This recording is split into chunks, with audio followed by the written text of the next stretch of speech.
हम सुनेंगे सोमवार की व्रत कथा। प्राचीन काल की बात है।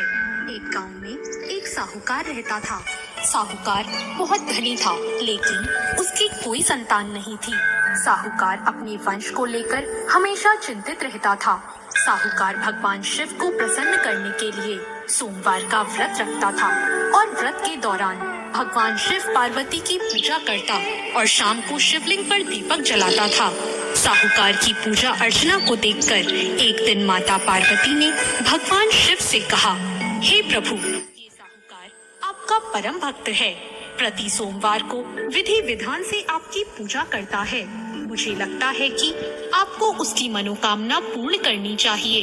शिवजी ने पार्वती जी की बात को सुनकर कहा, हे गौरी, ये संसार एक कर्म क्षेत्र है। जैसे एक किसान अपने खेत में बीज बोता है तो कुछ वक्त बाद उसे पेड़ मिलता है, उसी तरह इस संसार में आदमी जैसा कर्म करता है उसे उसका वैसा ही फल मिलता है। भगवान शिव बोले कि इसके कर्मों में संतान सुख नहीं है, लेकिन माता पार्वती ने भोले भंडारी से दोबारा आग्रह किया और कहा, हे नाथ, फिर भी आप इसकी मनोकामना पूर्ण कर दीजिए। यह आपका परम भक्त है। अगर आपने अपने भक्तों की इच्छा को पूर्ण नहीं किया तो वो आपकी पूजा आराधना क्यों करेंगे। माता पार्वती के इतना आग्रह करने पर भगवान शिव ने कहा, यह साहूकार बहुत धनवान है और इसके कोई पुत्र नहीं है, इसलिए ये सदैव चिंतित रहता है। लेकिन इसके भाग्य में संतान योग भी नहीं है। लेकिन तुम्हारे आग्रह करने पर मैं इसे पुत्र प्राप्ति का वरदान दे देता हूँ। लेकिन इसका जो पुत्र होगा वो केवल 12 सालों तक ही जीवित रहेगा। फिर एक रात्रि शिव जी ने साहूकार को स्वप्न में दर्शन दिए और कहा कि उसको जल्द ही पुत्र रत्न की प्राप्ति होगी, लेकिन उसका पुत्र दीर्घ आयु नहीं रहेगा, बल्कि केवल 12 वर्ष तक ही जीवित रह पाएगा। यह बात सुनकर साहूकार ना तो प्रसन्न हुआ और ना ज्यादा दुखी हुआ। साहूकार ने इस बात को सुनकर भी पूजा अर्चना जारी रखी और कुछ दिनों बाद साहूकार की पत्नी गर्भवती हो गई और उसने एक सुंदर बालक को जन्म दिया। बालक के जन्म से घर पर हर्षो उल्लास का माहौल था, लेकिन साहूकार खुश नहीं था, क्योंकि उसको पता था कि उसके बालक का यह जीवन केवल 12 वर्ष तक का ही है और उसने किसी को भी यह बात नहीं बताई थी।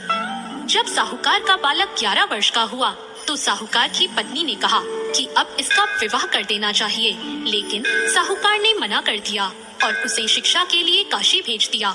साहूकार ने बालक के मामा को बुलाया और पैसे देकर उन्हें बालक के साथ काशी जाने का आदेश दिया। फिर साहूकार ने मामा भांजे से कहा कि वह काशी जाते समय रास्ते में यज्ञ करते हुए और ब्राह्मणों को भोजन कराते हुए ही जाए। दोनों मामा भांजों ने ऐसा ही किया। काशी जाते वक्त जिस रास्ते से मामा भांजे गुजर रहे थे, उसका राजा अपनी पुत्री का विवाह एक ऐसे राजकुमार से करवा रहा था जो कि काना था, यानी उसे एक आंख से दिखता नहीं था। दूल्हे का पिता इस बात से चिंतित था कि अगर दुल्हन पक्ष को यह पता चल गया कि दूल्हा काना है तो राजकुमारी विवाह के लिए मना कर देगी। इसलिए उसने जब साहूकार के पुत्र को देखा तो उसने सोचा कि मैं अपने बालक के स्थान पर तोरण के वक्त इस बालक को बिठा दूंगा और दुल्हन के पक्ष वालों को पता भी नहीं चलेगा। दूल्हे के पिता ने साहूकार के पुत्र को इस बात के लिए राजी किया। इस तरह साहूकार के उस लड़के दूल्हे के कपड़े पहने और घोड़ी पर चढ़कर तोरण की रस्म पूरी की। तोरण के बाद फेरों की जब बारी आई तो दूल्हे के पिता ने साहूकार के पुत्र से अनुरोध किया कि वह दुल्हन के साथ फेरे ले और जब विवाह संपन्न हो जाए तो यह बात किसी को न बताए।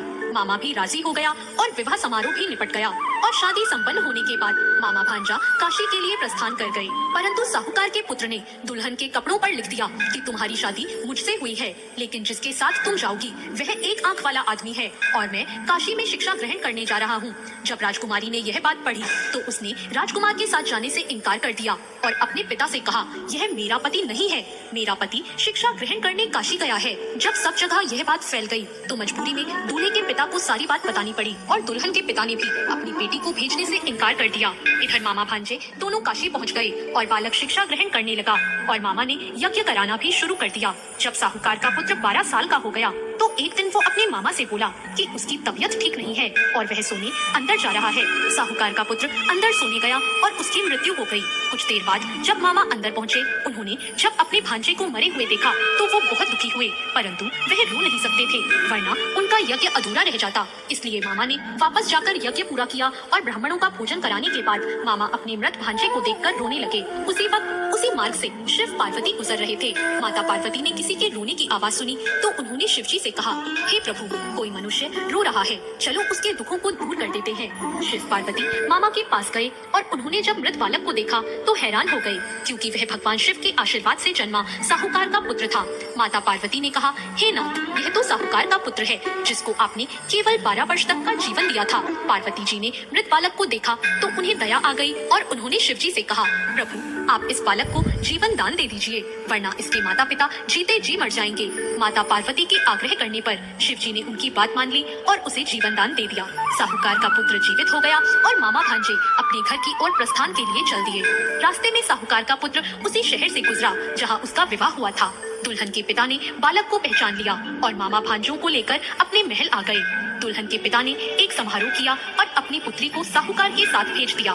जब साहूकार का बालक अपने घर पहुंचा तो उसके माता पिता छत पर बैठे थे और सोच रहे थे कि अगर उनका पुत्र सही सलामत वापस नहीं लौटा तो वे दोनों भी इसी छत से कूदकर अपनी जान दे देंगे। पर उसी समय उसके मामा वहां आ गए और उन्होंने बताया कि उनका पुत्र जीवित है और विवाह करके वापस लौटा है। साहूकार ने अपने बालक को जीवित देखा तो खुशी से उसका स्वागत किया और साहूकार का पूरा परिवार खुशी खुशी अपना जीवन बिताने लगा। जैसे भोलेनाथ ने इस परिवार पर कृपा करी, ऐसी कृपा